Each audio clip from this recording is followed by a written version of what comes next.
ហើយអ្វីបានជាចិននៅស្ងៀមស្ងាត់ខណៈចៅសៀមនៅតែបន្តឈ្លានពានកម្ពុជាមួយម្ដងហើយម្ដងទៀតទំនាក់ទំនងកម្ពុជាចិនត្រូវបានប្រសិទ្ធនាមថាមហាមិត្តដៃថែបនិងសហគមន៍វាសនារួមគ្រប់រដូវកាលដែលបានចាក់ឫសអស់រយៈពេលជាង6ទសវត្សរ៍មកហើយកម្ពុជាមិនមែនត្រឹមតែជាដៃគូយុទ្ធសាស្ត្រគ្រប់ជ្រុងជ្រោយប៉ុណ្ណោះទេថែមទាំងជាឈ្នាន់ភូមិសាស្ត្រនយោបាយដ៏សំខាន់ដែលចិនមិនអាចខ្វះបានក្នុងការពង្រីកឥទ្ធិពលនៅអាស៊ីអាគ្នេយ៍ប៉ុន្តែក្រោយមានការផ្ទុះចំនួនព្រំដែនកម្ពុជាថៃជាថ្មីម្ដងទៀតសំណួរដ៏ធំមួយបានដក់ជាប់នៅក្នុងចិត្តពលរដ្ឋខ្មែរទូទាំងប្រទេសតើហេតុអ្វីបានជាមហាមិត្តចិននៅតែរក្សាភាពស្ងៀមស្ងាត់បិទបានឃើញសម្ព័ន្ធមិត្តដែកថែបរបស់ខ្លួនត្រូវរដ្ឋាភិបាលសៀមឈ្លានពានយ៉ាងសាហាវខូខើនិងព្រៃផ្សៃបំផុតតើនេះជាការប្រងើយកន្តើយឬជាយុទ្ធសាស្ត្រនយោបាយខ្លាចបាត់បង់ប្រយោជន៍ជាមួយថៃទោះបីជាទំនាក់ទំនងកម្ពុជាចិនចាក់ឬកែវយ៉ាងជ្រៅយ៉ាងណាក្តីក៏រាជធានីប៉េកាំងហាក់ដូចជាបណ្ដោយឲ្យភ្នំពេញប្រឈមមុខតែឯងទៅនឹងកលយុគ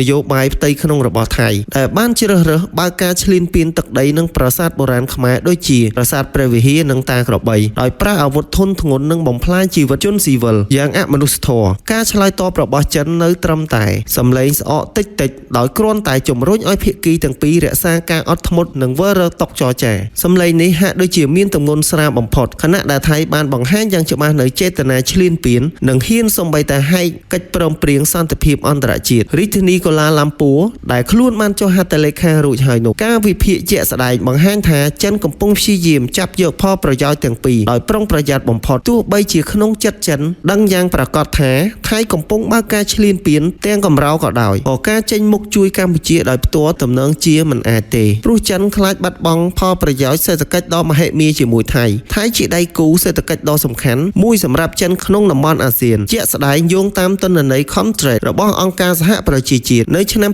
2024ទំហំពាណិជ្ជកម្មទ្វេភាគីចិនថៃឈានដល់ $133.98 លានដុល្លារការនាំចេញរបស់ចិនទៅកាន់ថៃមានទំហំធំរហូតដល់ $86.03 លានដុល្លារដូច្នេះចិនមិនអាចទាត់ថៃចោលដើម្បីស្រវាចាប់តែកម្ពុជាតែម្ខាងបាននោះទេត្បិតការសម្រេចចិត្តរបស់ចិនគឺផ្អែកលើផលប៉ះពាល់សេដ្ឋកិច្ចជាធំជាជាងការភ័យខ្លាចបាត់បង់មិត្តភាពដែកថែបការទប់លំនឹងគោលនយោបាយការបរទេសហាក់មានតម្លៃជាងការចេញមុខបញ្ជាក់ពីទំនួលខុសត្រូវលើសម្ព័ន្ធភាពសរុបសេចក្តីមកភាពស្ងៀមស្ងាត់របស់ចិនមិនមែនជាការខ្វះឬការដឹងឮនោះទេតែជាការឆ្លុះបញ្ចាំងពីគោលការណ៍ដ៏ចាស់កម្រិលមួយនៃទំនាក់ទំនងអន្តរជាតិផលប្រយោជន៍ជាតិតែងតែមានទម្ងន់ធ្ងន់ជាងពាក្យសច្ចាមហាមិត្តដែកថែប